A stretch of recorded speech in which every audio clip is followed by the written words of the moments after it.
My son forgot to hang up the phone. I heard him say 4 words that changed everything. He has to go. I didn't say a word back. 2 months later, he and his wife came home from a business trip smiling, right up until their key wouldn't turn in the lock. On the doorstep, they found a note. When they read it, they started screaming. My name is Arthur Bennett. I'm 74 years old. For 41 years, I ran a small auto repair shop outside Denver, Colorado, fixing transmissions and brakes for anyone who walked through my door.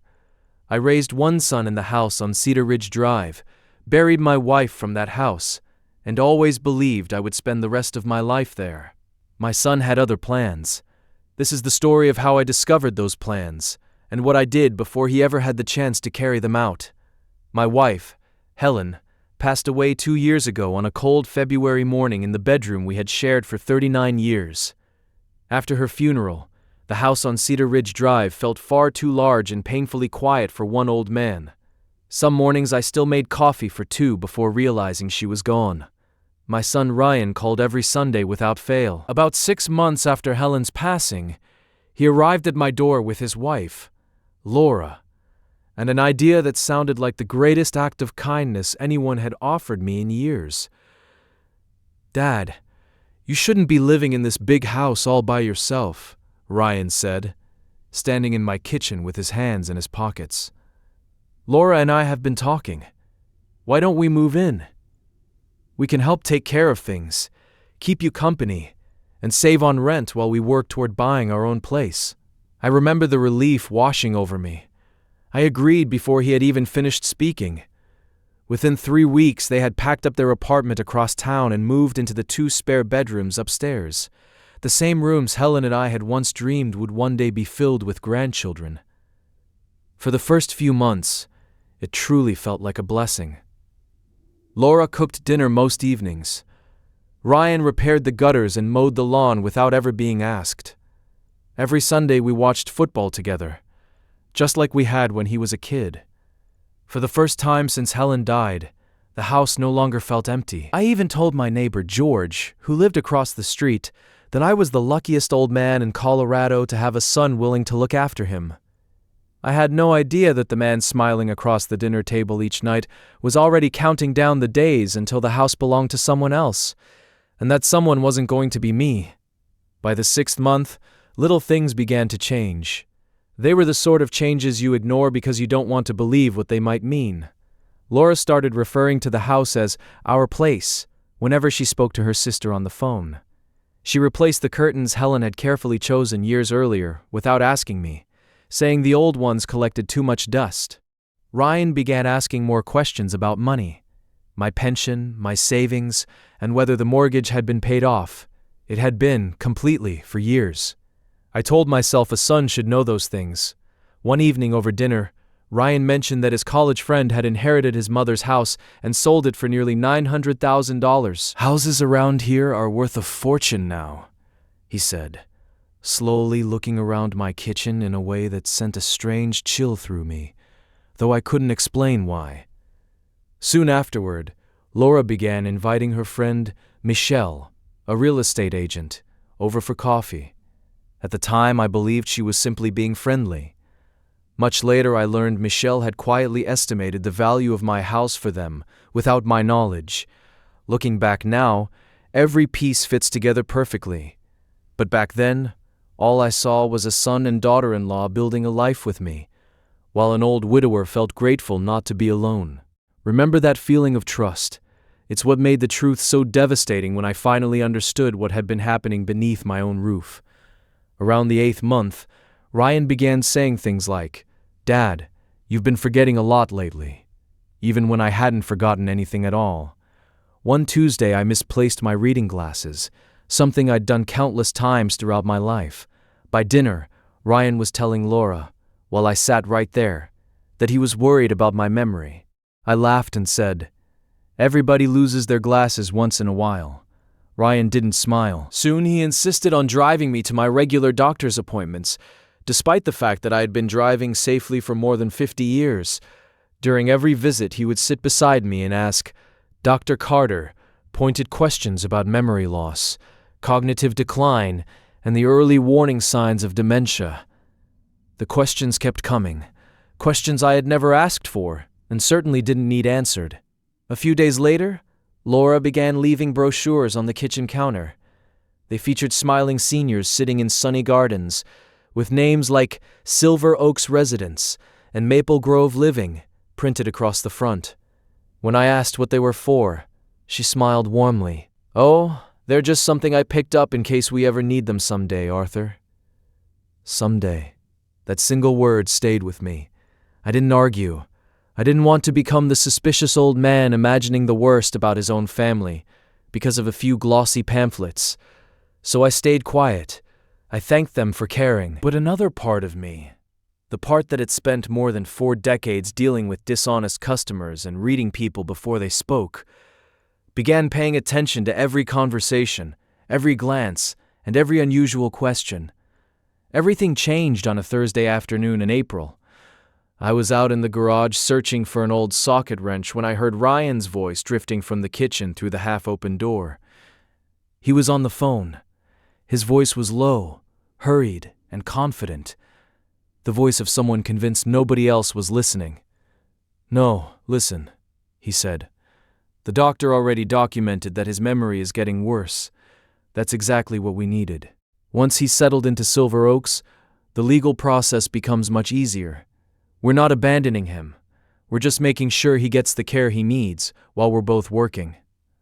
I froze where I stood. The wrench was still in my hand. My heart pounded so hard I thought he might hear it through the walls. Ryan continued.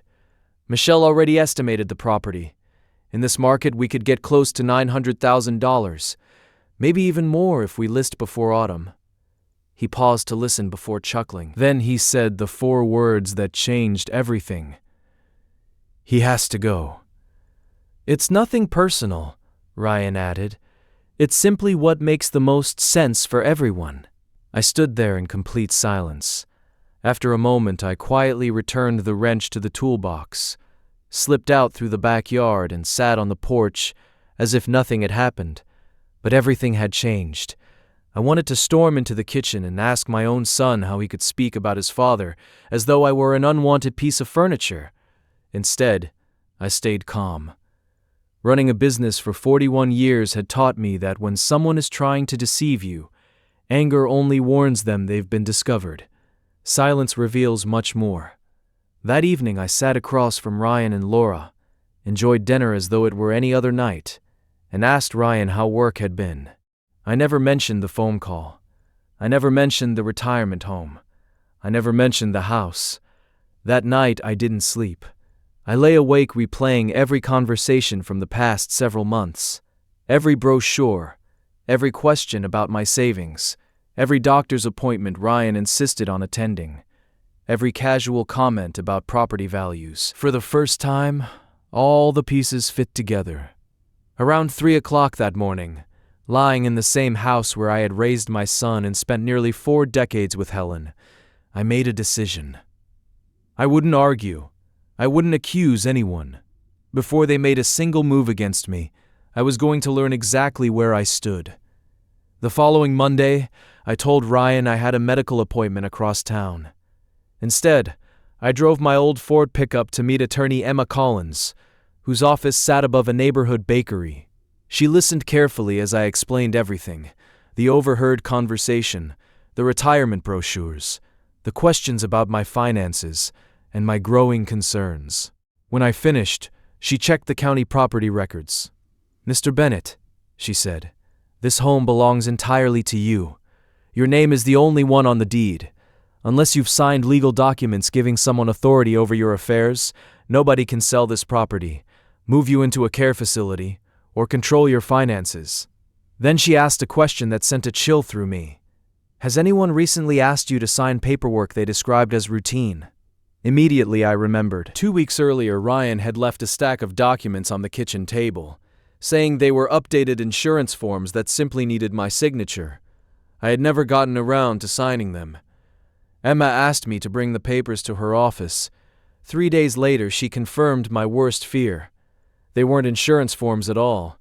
They were durable power of attorney documents that would have given Ryan complete control over my money, medical decisions, and property. Seeing those papers changed everything. This was no misunderstanding.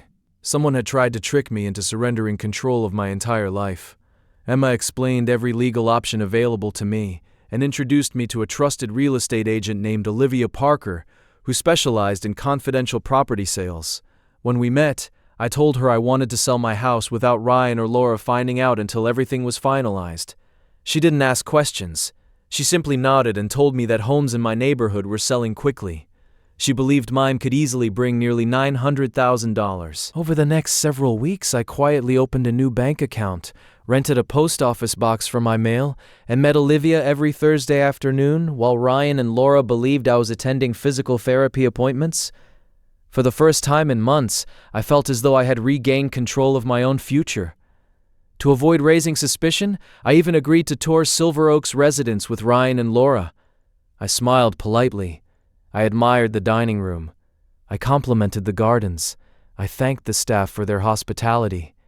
Ryan looked genuinely relieved, convinced I was warming to the idea. He had no idea I had absolutely no intention of ever living there. Meanwhile, Olivia privately marketed my home through a network of qualified buyers instead of listing it publicly. Within 9 days, we received 3 serious offers. The strongest came from a young couple, Daniel and Maya Carter, who were expecting their first child.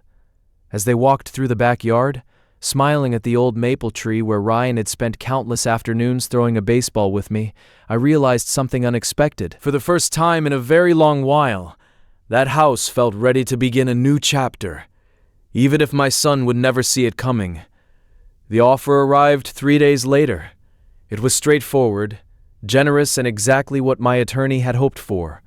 The buyers were a young couple expecting their first child, and they wanted a quick closing. As I signed the paperwork, I realized something I hadn't admitted to myself before.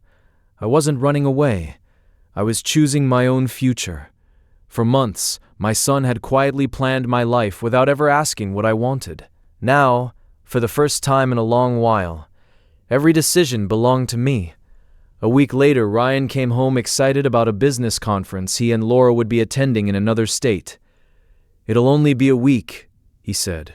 "When we get back, maybe we can finally move forward with the retirement community." I smiled politely. "I'll think about it." He mistook my calmness for agreement. The morning they left, I wished them a safe trip and watched their car disappear around the corner. As soon as they were gone, I called my real estate agent. "We're ready," I said. The sale closed without delay. I packed the belongings that truly mattered. Family photographs, Helen's china cabinet, my woodworking tools, and the old quilt she made decades earlier. Everything else stayed with the house for its new owners.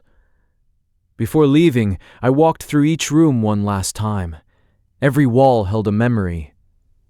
Every doorway reminded me of birthdays, holidays, laughter, and difficult days overcome together. I wasn't saying goodbye to those memories. I was simply carrying them somewhere new. My new apartment overlooked the foothills, with quiet walking paths and a woodworking studio just downstairs. Nobody had chosen it for me. I had chosen it myself. Before locking the front door for the last time, I left one envelope addressed to Ryan. Inside, I explained everything. I told him I had overheard the phone conversation months earlier. I knew about the discussions of selling the house. I knew about the legal papers disguised as routine documents. Most of all, I knew that somewhere along the way, he had stopped seeing me as his father and started seeing me as an obstacle. I wasn't writing out of anger. I was writing because the truth deserved to be spoken. I wished him well. Told him I hoped he would someday understand why trust is impossible to rebuild once it has been traded for convenience. And signed the letter the same way I always had. Love, Dad. When Ryan and Laura returned from their trip, they found another family moving into the house.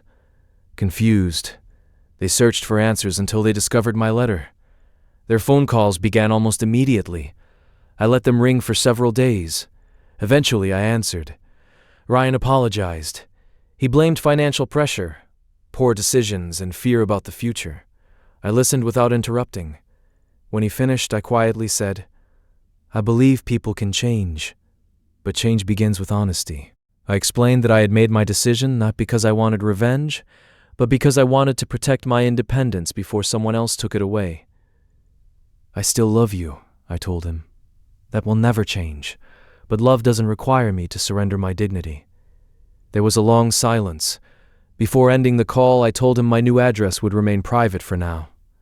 "When you're ready to visit as my son, not as someone expecting something from me, you'll know how to find me." Months passed. Life settled into a peaceful routine. I made new friends, spent afternoons building furniture in the workshop, and watched the sunset from my balcony with a cup of coffee almost every evening. Sometimes I thought about the old house, not with regret, with gratitude. It had given me a lifetime of memories, and in the end, it had also given me the chance to choose one final chapter on my own terms.